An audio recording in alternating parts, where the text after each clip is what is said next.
하나님의 도구로 쓰임받는 선교사 사도행전 14장 21절에서 28절까지를 보겠습니다. 바울과 바나바는 그 성에서 복음을 전하여 많은 제자를 얻은 뒤에 루스드라와 이고니온과 안디옥으로 되돌아갔다. 그들은 제자들의 마음을 굳세게 해주고 믿음을 지키라고 권하였다. 그리고 또 이렇게 말하였다. 우리가 하나님 나라에 들어가려면 반드시 많은 환난을 겪어야 합니다. 그리고 그들을 위해서 각 교회에서 장로들을 임명한 뒤에 금식을 하면서 기도하고 그들을 믿게 된 주님께 그들을 맡겼다. 그리고 그 두 사람은 비시디아 지방을 거쳐서 밤빌리아 지방에 이르렀다. 그들은 버가에서 말씀을 전한 뒤에 아탈리아로 내려가서 거기에서 배를 타고 안디옥으로 향하여 갔다. 이 안디옥은 그들이 선교 활동을 하려고 하나님의 은혜에 몸을 내맡기고 나선 곳이다. 이제 그들은 그 일을 다 이루었다. 그곳에 이르러서 그들은 교회 회중을 불러 모으고서 하나님께서 자기들과 함께 행하신 모든 일과 하나님께서 이방 사람들에게 믿음의 문을 열어주신 것을 보고하였다. 그들은 제자들과 함께 오랫동안 지냈다. 아멘. 오늘은 하나님의 도구로 쓰임받는 선교사 세 번째 시간으로 하나님은 선교 활동을 통해 교회를 강하게 하십니다. 내용을 살펴보도록 하겠습니다. 여러분, 하나님 나라에 들어가려면 어떻게 해야 될까요? 어떤 일이 발생할까요? 오늘 사도행전 말씀해 보니까 이런 말씀이 있습니다. 또 우리가 하나님 나라에 들어가려면 많은 환난을 겪어야 할 것이라. 여러분, 그리스도께서 우리가 고난 없는 안락한 삶을 살기를 바라신다고 생각을 하죠. 그러나 여러분, 예수님께서 약속하신 것은 그와 정반대입니다. 우리는 주님으로 말미암아 고난을 경험해야만 하고 그리스도를 따르는 데 있어서 고난은 필수적이라는 것이죠. 우리는 그리스도의 십자가의 길을 걸어가야 됩니다. 여러분, 우리가 하나님 나라에 들어가는 여정 중에 있다. 여러분들이 환난을 겪을 때에 그런 생각을 하시면 좋겠습니다. 내가 하나님 나라에 들어가는 여정 중에 있구나. 그 기로에 놓여 있구나. 라는 것을 기억하시면서 여러분에게 주어진 그 어려운 일들을 잘 감당할 수 있으면 좋겠습니다.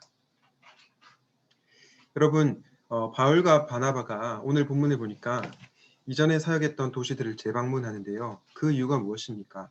크게 두 가지로 생각해 볼 수 있는데요. 첫 번째는 바울과 바나바는 기독교 신앙이 날로 적대적으로 변해가는 제국에서 이 신앙을 가지고 살아가는 것이 쉽지 않았기 때문에 각 도시의 세신자들에게 용기를 불어넣어주고 힘을 주기를 원했습니다. 그래서 재방문을 했고요. 두 번째는 비슷한 이유인데요. 교회에 고난이 닥칠 수 있다는 것을 미리 알려주고 싶었습니다. 예수 믿고 나서 그냥 아무런 어려움이 없는 것이 아니라 예수를 믿고 나서 어려움이 있다. 오히려 예수님 믿으면 더욱더 경건한 자는 그리스도 안에서 박해를 받는다. 이 내용을 알려주고 싶었던 거죠. 핵심이 뭐냐면 그들로 하여금 격려를 하고 또 하나님의 백성답게 그리스도인답게 살아갈 수 있도록 격려하는 것이 독려하는 것이 목적이었다는 것입니다.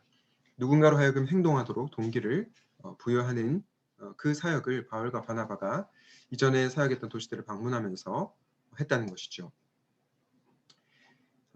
사도행전 14장 22절 아까 뒷부분을 우리가 읽었는데요. 우리가 하나님 나라에 들어가려면 많은 환난을 겪어야 할 것이라 하고 그 이전에 어떤 말씀이 나오냐면요. 제자들의 마음을 굳게 하여 이 믿음에 머물러 있으라 권하고라고 하는데요. 여러분, 이 권하고라고 번역된 헬라어 단어는요. 신약에서 놀랍게도 성령님을 가리킨 용어 어원이 같다는 것입니다. 여러분, 우리로 하여금 하나님을 신실하게 섬길 수 있도록 도와주시는 분이 누구이십니까?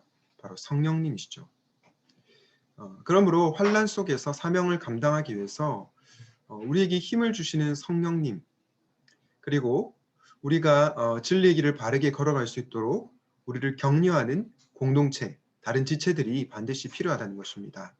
바라기는 성령 하나님의 도우심과 격려하는 공동체로 말미암아 하나님 나라에 들어가는 그 여정에서 이탈하지 않기를 우리 주님의 이름으로 축복합니다.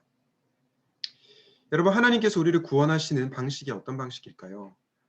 고난 없이 우리를 구원하실까요? 그렇지 않습니다. 바실리우스는 이렇게 얘기하는데요.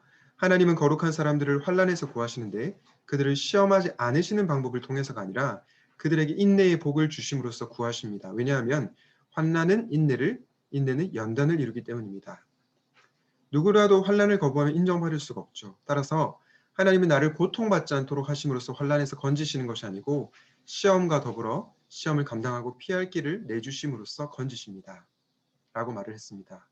여러분, 그리스도인의 삶은 어떤 삶일까요? 어떤 사람들은 그리스도인의 삶은 만사 형통의 삶이다.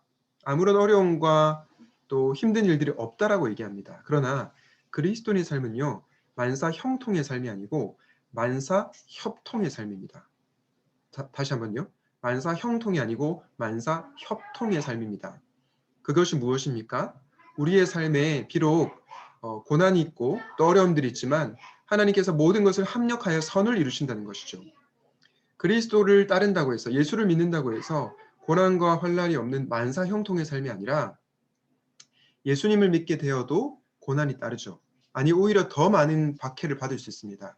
그러나 하나님께서는 그 모든 것들을 통하여서 당신의 선을 이루신다는 것입니다. 그런 점에서 저는 여러분들이 만사 협통, 모든 것이 협력하여 선을 이룬다. 협력하여 선을 이룬다. 이 만사 협통의 복음을 믿고 신실하게 주님을 따르는 그러한 자들이 되면 좋겠습니다. 오늘 말씀을 기억하면서 이렇게 기도하면 좋겠는데요. 하나님 나라에 들어가려면 많은 환난을 감당해야 한다는 것을 기억하게 하옵소서. 두 번째로 환난 가운데서 나를 끝까지 인도하시는 그 하나님, 만사 협통의 하나님을 신뢰하게 하소서. 마지막으로 힘들고 어려울 때 나를 도우시고 격려하시는 성령님, 그리고 격려하는 우리의 공동체, 동지들을 통해서 용기를 잃지 않고 믿음의 길을 끝까지 걷게 하소서. 이렇게 기도하도록 하겠습니다. 하나님 아버지, 오늘은 하나님 나라에 들어가려면 많은 환난을 겪어야 한다는 말씀을 살펴보았습니다. 하나님, 우리의 삶에 참 쉽지 않은 일들이 많이 있고 또 앞으로도 많은 환난이 닥칠 것이지만 하나님께서 그 환난 가운데서도 모든 것을 합력하여 선을 이루신다는 것을 믿게 하시고 예수님을 따라 십자가의 길을 걸어가는 저희들이 되게 하여 주시옵소서. 하나님, 우리 혼자의 힘으로는 감당할 수 없습니다. 따라서 성령 하나님의 도우심을 구하게 하시고 격려하는 공동체와 함께 믿음의 길을 끝까지 걸어갈 수 있도록 우리에게 은혜를 더하여 주시옵소서. 모든 것들을 주님께 의탁하옵고 예수님의 이름으로 기도하였습니다. 아멘.